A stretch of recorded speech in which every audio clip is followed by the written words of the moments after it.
Muy buenas tardes, licenciado. En esta oportunidad hablaré respecto a los convenios de Ginebra y La Haya.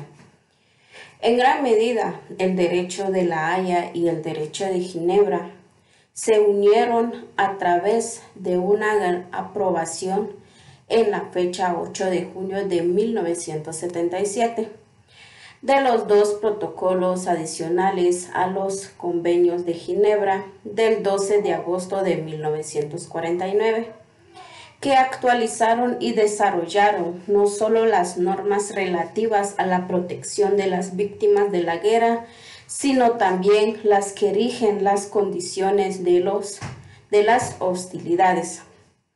El derecho de Ginebra, el derecho humanitario propiamente dicho, cuya finalidad consiste en salvaguardar y proteger a las víctimas de las situaciones del conflicto armado, lo que son combatientes fuera de combate, ya sea heridos, enfermos o náufragos, prisioneros de guerra, población civil, así como en general a todas las personas y bienes que no toman o han dejado de tomar parte en las hostilidades. El Convenio de Ginebra de 1949, el primer convenio fue el de que protege durante la guerra a los heridos y los enfermos de las Fuerzas Armadas en campaña. Este convenio es la versión actualizada del Convenio de Ginebra sobre los combatientes heridos y enfermos, posterior a los textos adoptados en 1864 y 1906, igualmente en el año 1929.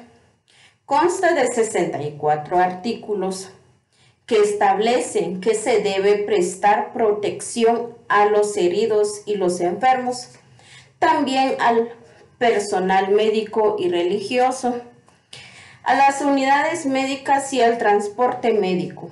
Este convenio también reconoce los emblemas distintivos, tiene dos anexos que contiene un proyecto de acuerdo sobre las zonas y las localidades sanitarias y un modelo de tarjeta de identidad para el personal médico y religioso. El segundo convenio de Ginebra protege durante la guerra a los heridos, los enfermos y los náufragos de las Fuerzas Armadas en el mar. Este convenio reemplazó el Convenio de La Haya de 1907 para la adaptación a la guerra marítima de los principios del Convenio de Ginebra de 1864. Retoma las disposiciones del primer Convenio de Ginebra en cuanto a su estructura y su contenido. Consta de 63 artículos, aplicables específicamente a la guerra marítima. Por ejemplo, proteger a los buques, hospitales. Tienen un anexo que contiene un modelo de tarjeta de identidad para el personal médico y religioso. El tercer convenio de guerra se aplica a los prisioneros de guerra. Este convenio reemplazó al convenio sobre prisioneros de guerra de 1929. Consta de 149 artículos, mientras que el convenio de 1929 constaba de apenas 97. Se ampliaron las categorías de personas que tienen derecho a recibir el estatus de prisioneros de guerra de conformidad con los convenios 1 y 2. Se definieron con mayor precisión las condiciones y los lugares para la captura. Se precisaron sobre todo las cuestiones relativas al trabajo de los prisioneros de guerra, sus recursos financieros, la asistencia que tiene derecho a recibir y los procesos judiciales en su contra. Este convenio establece el principio de que los prisioneros de guerra deben ser liberados y repatriados sin demorar tras el cese de las hostilidades activas. Tiene 5 anexos que contienen varios modelos de acuerdo y tarjetas de identidad, entre otras. El cuarto convenio de Ginebra protege a las personas civiles, incluso en los territorios ocupados. Los convenios de Ginebra que se adoptaron antes de 1949 se refería solo a los combatientes y no a las personas civiles. Los hechos acaecidos durante la Segunda Guerra Mundial pusieron en evidencia las consecuencias desastrosas que tuvo la ausencia de un convenio que protegiera a los civiles en tiempo de guerra. Este convenio, adoptado en 1949, toma en consideración las experiencias de la Segunda Guerra Mundial.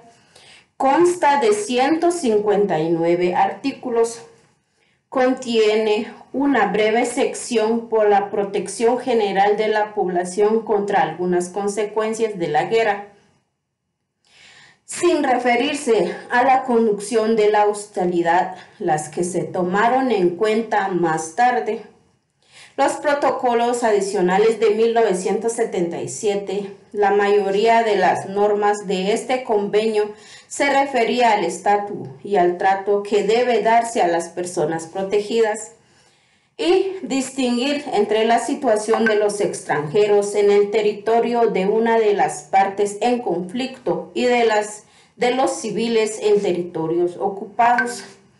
Define las obligaciones de la potencia ocupante respecto a la población civil y contiene disposiciones precisas acerca de la ayuda humanitaria que tiene derecho a recibir la población civil de territorios ocupados. Además, contiene un régimen específico sobre el trato de las internas civiles. Tiene 3 anexos que contiene un modelo de acuerdo a las zonas sanitarias y las zonas de seguridad. Un proyecto de reglamento sobre los socorristas humanitarios y de modelos de tarjeta. El artículo común de los 4 convenios de Ginebra marcó un gran avance, ya que abarca los conflictos armados no internacionales que nunca antes habían sido incluidos en los tratados. Estos conflictos pueden ser de diversos tipos.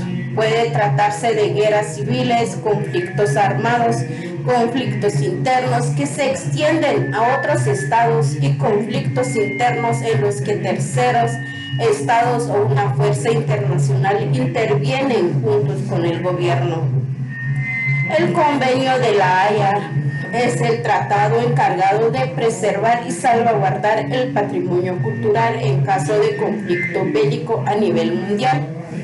El Convenio de La Haya se celebró en 1954 en La Haya, Holanda, tras la destrucción masiva del patrimonio cultural por la Segunda Guerra Mundial, siendo este el primer tratado encargado exclusivamente de salvaguardar y proteger el patrimonio cultural a nivel mundial en caso de conflictos armados, en donde se plantea una protección específica para países que reconoce el patrimonio cultural de sus pueblos. Actualmente, el Convenio de La Haya contiene como objetivo trabajar por un mundo en el que las personas, tanto físicas como jurídicas, tengan un alto nivel de seguridad, organizados como jurídica, aunque cuando estén diferencias entre los diferentes sistemas judiciales. Esta organización se congrega cada 4 años en la sesión plenaria, sesión diplomática ordinaria, para negociar y adoptar nuevos convenios del mismo modo que se decide sobre lo que se tendrá que llevar a cabo en el futuro. Los convenios son preparados por comisiones especiales o grupos de trabajo que se reúnen en numerosas ocasiones a lo largo del año. Habitualmente en el Palacio de la Paz de La Haya y cada vez es más habitual que se reúnen en diferentes países de los Estados miembros. Asimismo, se organizan comisiones especiales para comprobar el funcionamiento de los convenios y poder aplicar recomendaciones con el propósito de mejorar la eficiencia y así fomentar una práctica y una interpretación uniforme. La Convención de 1954, Convención de La Haya del 14 de mayo de 1954, en parte del derecho internacional humanitario, estableciendo los compromisos de los estados que la suscriben para proteger los bienes culturales en caso de conflictos armados. Los estados, respetando el patrimonio cultural de la nación o naciones en conflicto. La convención fue acompañada de un reglamento y un protocolo para la aplicación de los artículos. Las disposiciones de la Convención de 1954 fueron mejoradas y complementadas mediante el segundo protocolo de la Convención de La Haya para la protección de los bienes culturales en caso de conflicto armado. Los bienes culturales, según la Convención de La Haya de 1954, son los bienes muebles o inmuebles que se tienen gran importancia para el patrimonio cultural de los pueblos. Entre ellos están los monumentos de arquitectura, de arte o de historia, campos arqueológicos, las obras de artes y los libros. Es todo por hoy. Muchas gracias por la atención brindada.